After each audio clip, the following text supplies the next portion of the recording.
Welcome to Infinitia Verity, your trusted channel for delving into some of history's greatest moments. Today we'll travel back to 490 BCE to explore one of the most significant battles in ancient history, the Battle of Marathon. This decisive clash between the mighty Persian Empire and the city-state of Athens changed the course of Western civilization. Buckle up as we unfold the strategies, historical events, and personalities that define this epic confrontation. Close your eyes and picture this. A vastly outnumbered Greek army standing firm on the plains of Marathon, faced with the daunting sight of the Persian military, a force much larger and more powerful. What happened next became the stuff of legend. Through masterful strategy, sheer determination, and a commitment to freedom, the Greeks achieved an unlikely victory. Today, we unravel the story of how Athens stood tall against an empire in the Battle of Marathon. The Persian Empire's motive, expansion, and revenge. By the late 6th century BCE, the Persian Empire, under the leadership of King Darius I, had established itself as one of the largest empires the world had ever seen. Stretching from Egypt in the west to the Indus Valley in the east, Persia was a force to be reckoned with. But Darius had unfinished business with the Greek city-states. Athens had supported the Ionian Revolt, a rebellion of Greek cities within the Persian Empire that sought to overthrow Persian rule. Although the revolt had been quashed, Darius was furious. He saw Athens's interference as a direct insult and a challenge to his authority, and he sought to punish them while expanding Persian territory into mainland Greece. In 490 BCE, Darius launched his invasion. The Persian fleet, numbering possibly up to 600 ships, set sail across the Aegean Sea carrying a force of approximately 25,000 to 30,000 soldiers, commanded by generals Datis and Artaphernes. Their destination was the plains of Marathon, where they would establish a beachhead before marching on Athens. Interesting fact: the Persian Empire was renowned for its ability to incorporate and manage a wide range of cultures, peoples, and languages. However, this vast diversity was also one of its weaknesses, as not all subject peoples were loyal to the Persian throne. Interesting fact: the Persian army's strength lay in its vast numbers, especially its cavalry and archers, which were effective in open plains like Marathon. They typically overwhelmed their enemies with sheer force and by utilizing their mobility. The Greek response: Athens prepares for war. As word of the Persian invasion spread, Athens faced an existential threat. The Athenian military was small in comparison to the Persian forces. Only about 10,000 hoplites, Greek infantrymen, were available to defend the city. To make matters worse, Athens' primary ally, Sparta, was unable to send troops immediately due to a religious festival, leaving Athens to fend off the Persians alone. Athens was not entirely alone, however. The city of Plataea, a small polis with close ties to Athens, sent an additional 1,000 hoplites to aid in the defense. Nevertheless, the Athenians were heavily outnumbered, and their survival hinged on superior strategy rather than sheer force. Leadership fell to the Athenian General Miltiades, a seasoned commander who had once served the Persians but defected back to Athens during the Ionian Revolt. Interesting fact: Plataea's decision to stand with Athens at Marathon is often seen as a turning point in Greek history, symbolizing the importance of alliances between city-states in the face of foreign threats. Interesting fact: despite being heavily outnumbered, the Greeks were fighting for their homes and freedom, which served as a powerful motivator.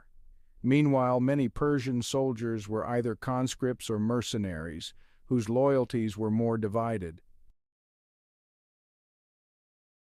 Miltiades' genius Greek strategy at Marathon. Miltiades knew that Athens' best chance of victory lay in minimizing the advantages of the Persian army, namely their cavalry and archers. The terrain around Marathon was favorable to the Greeks in that respect. The plain was bordered by marshes and mountains, restricting the movement of the Persian cavalry. Miltiades devised a bold plan to take advantage of the terrain while maximizing the effectiveness of the hoplite phalanx, the Greeks' primary formation. The Greek army formed into a phalanx, a tight-knit rectangular formation with overlapping shields and spears. Instead of fielding a uniform line, Miltiades deliberately weakened the center of the Greek formation while strengthening the flanks. This tactic would prove decisive in the upcoming battle. Battle plan: the phalanx. The Greek phalanx was critical to their success. It relied on the hoplites fighting in close quarters with long spears and large shields. Each hoplite's shield protected both themselves and the man next to them, creating a near impenetrable wall. However, a phalanx was slow-moving and vulnerable to flanking by cavalry, which is why the terrain at Marathon was so crucial. Weakened center, strong flanks Miltiades anticipated that the Persians would break through the Greek center given their numerical superiority.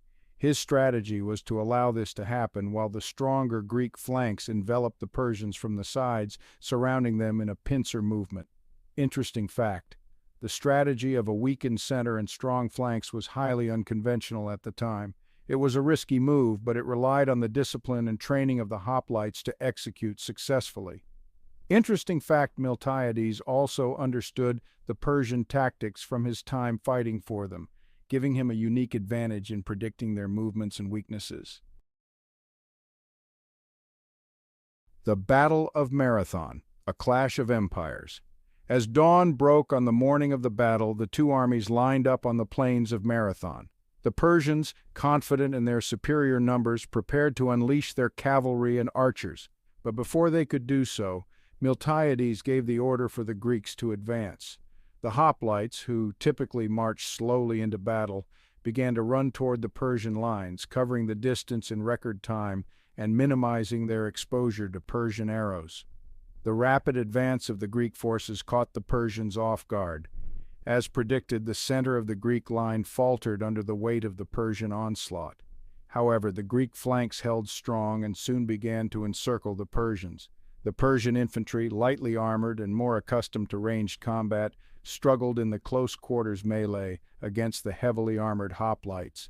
Turning the tide, the Persian infantry, while numerically superior, was ill-suited for the hand-to-hand combat that the hoplites excelled in. The Greek phalanx, with its overlapping shields and long spears, proved too much for the lightly armed Persian soldiers. As the Greek flanks closed in, the Persians found themselves surrounded and unable to retreat. The marshy terrain to the east of the battlefield prevented the Persians from maneuvering effectively, and their cavalry was largely neutralized.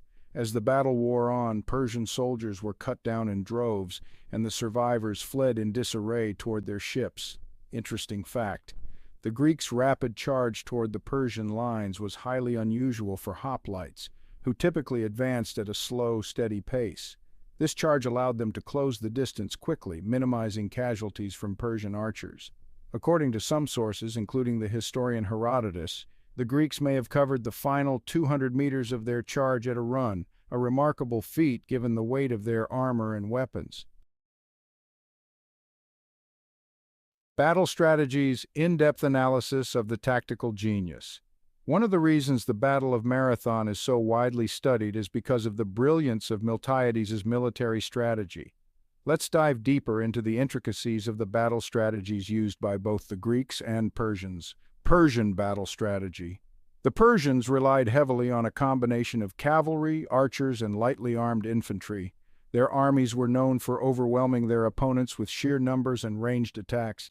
Persian cavalry, in particular, was highly effective in wide, open spaces where they could use their mobility to outflank and harass enemy formations. Additionally, Persian archers would typically soften up enemy forces before sending in infantry for the final blow.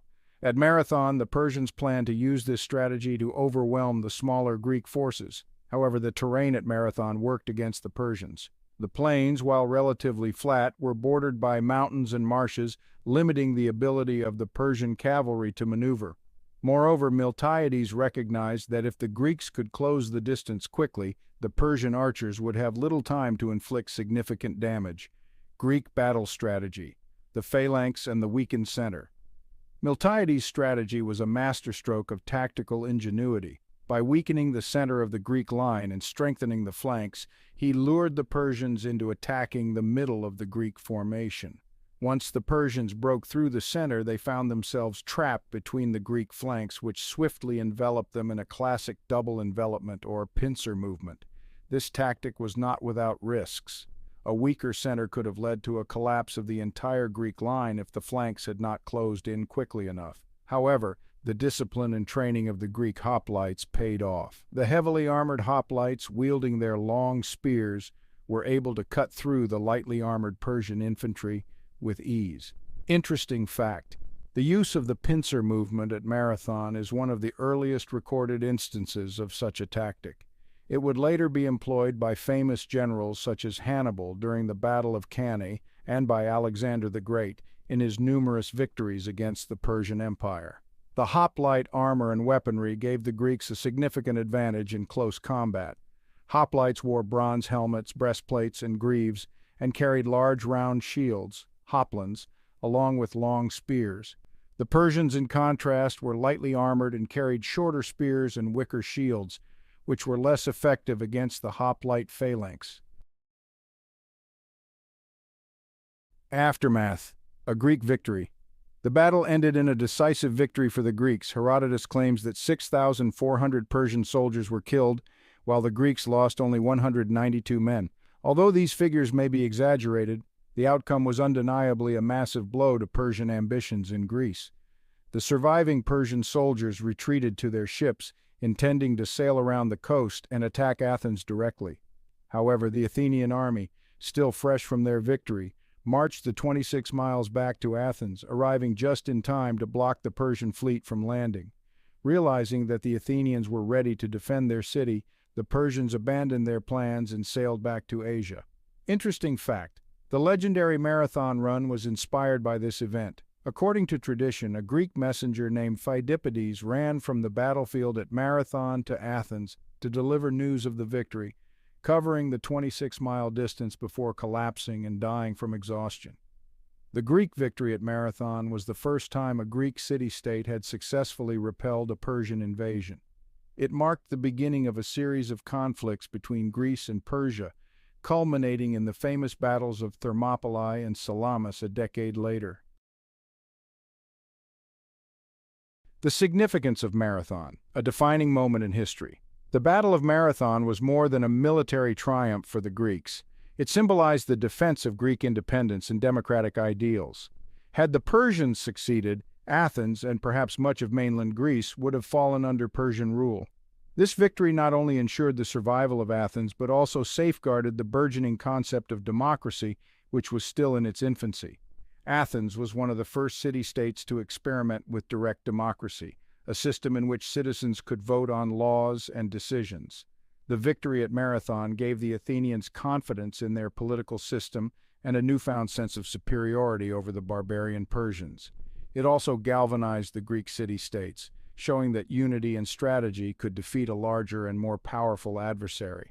Although the Persian wars were far from over, the Battle of Marathon became a symbol of what was possible when Greeks put aside their differences and worked together.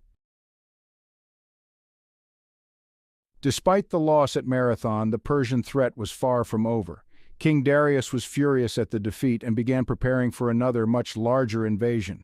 However, he died before he could enact his plans, and the task of punishing the Greeks fell to his son Xerxes I.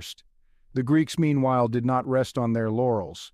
Athens began to expand its naval power under the leadership of Themistocles, who foresaw that Persia would likely attack again, this time with an even greater force. In 480 BCE, just a decade after Marathon, Xerxes launched his invasion of Greece, which culminated in the famous battles of Thermopylae, Artemisium, and Salamis. The Greek victories during this second invasion further solidified the legacy of Marathon, as they were seen as a continuation of the Greeks' defiance against the might of Persia. Interesting fact: Themistocles, one of the Athenian leaders who fought at Marathon, later played a crucial role in the Battle of Salamis, where the Athenian navy famously defeated the Persian fleet in a narrow strait. Interesting fact: even though Sparta did not fight at Marathon, they would later take a central role in the Persian wars, particularly at Thermopylae, where King Leonidas and his 300 Spartans made their legendary stand against the Persian army. The victory at Marathon became a defining moment in Greek culture and was immortalized in art, literature, and civic pride. The Athenians built a large burial mound, at Marathon, to honor their fallen soldiers. This site became a symbol of Athenian bravery and sacrifice, and it was visited by many Greeks in the centuries that followed. The battle also had a profound impact on Athenian politics. The success of the Athenian military bolstered the position of the democratic government, which had only recently been established. Miltiades, the hero of Marathon, was celebrated, though his later career ended in controversy and imprisonment after a failed military campaign. In the long term, the Battle of Marathon became a symbol of Greek unity and determination. It showed that a small, united force could stand up to a much larger adversary, a theme that resonated throughout Greek history. The victory was seen as a triumph of democracy over tyranny, of freedom over subjugation. Interesting fact: in ancient Greece, the battle was commemorated annually with the festival of the Fighters of Marathon, celebrating those who had fought and died to defend Athens. Interesting fact. In later centuries, the Battle of Marathon was idealized by the Athenians as a mythical victory of civilization over barbarism, reinforcing the idea of Greek superiority over the barbarian Persians. The story of the messenger Phidippides, who ran from Marathon to Athens to announce the Greek victory, is perhaps one of the most famous legends to emerge from the battle. According to the legend, Phidippides ran the 26 miles from the battlefield to Athens, where he proclaimed, "Nenekekamen, we have won," before collapsing and dying from exhaustion. This story, though likely apocryphal, became the inspiration for the modern marathon race, which was introduced in the first modern Olympic Games in 1896. The race's distance was later standardized at 26.2 miles, the approximate distance from Marathon to Athens. Interesting fact: the first modern marathon held at the 1896 Olympics in Athens was won by a Greek runner named Spiridon Louis, who became a national hero. Interesting fact: the distance of the marathon race was famously adjusted to 26.2 miles during the 1908 London Olympics, reportedly so that the race could start at Windsor Castle and finish in front of the Royal Box at the Olympic Stadium. The Battle of Marathon remains one of the most studied and celebrated military engagements in history. It was not merely a battle between two armies, but a clash of two fundamentally different civilizations, one based on democratic principles, the other on autocratic rule. The Greeks' victory at Marathon showed that with the right strategy, discipline, and determination, even a smaller force could triumph against a vastly superior enemy. For the Greeks, the Battle of Marathon was a moment of national pride and a testament to the power of unity. For the Persians, it was a lesson in underestimating one's enemies. And for us today, it stands as a timeless reminder that courage and ingenuity can shape the course of history. And there you have it, the story of how the Greeks held back the Persian Empire at the Battle of Marathon. If you enjoyed this deep dive into history, don't forget to like, subscribe, and hit the notification bell so you never miss a moment of our fascinating explorations into the past. Stay tuned for more epic tales from history, only here on Infinitia Verity.